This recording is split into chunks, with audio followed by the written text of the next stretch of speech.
L'autonomia del Veneto, quella nero su bianco, slitta ancora e sulla bozza d'intesa manca il via libera dei ministri 5 Stelle, titolari di alcuni settori cardine rispetto ai quali Venezia vorrebbe maggiore libertà d'azione, a cominciare dalla sanità.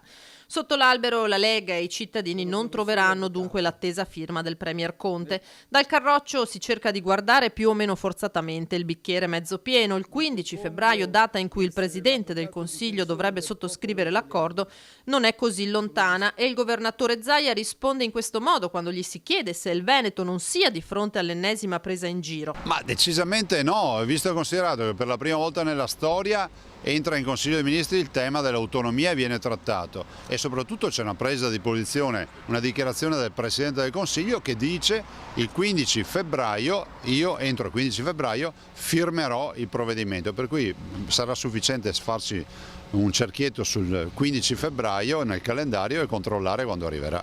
Lei dunque ha ancora fiducia nel governo, in questo governo?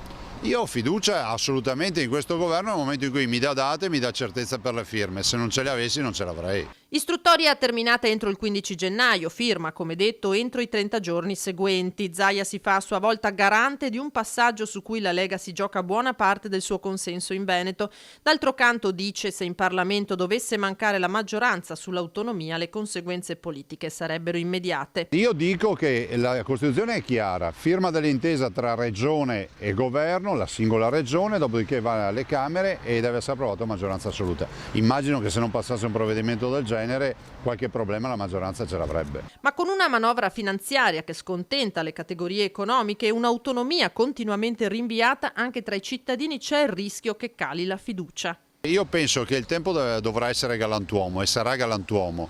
Penso che si dovranno valutare le azioni di governo, e una è importante per il nord, per il Veneto, per la Lombardia, per l'Emilia Romagna e per le regioni proprio quella dell'autonomia. Quindi se si parla di consenso, il consenso nasce dal fatto che dai risposte ai bisogni dei cittadini. Il primo bisogno qui da noi è avere l'autonomia.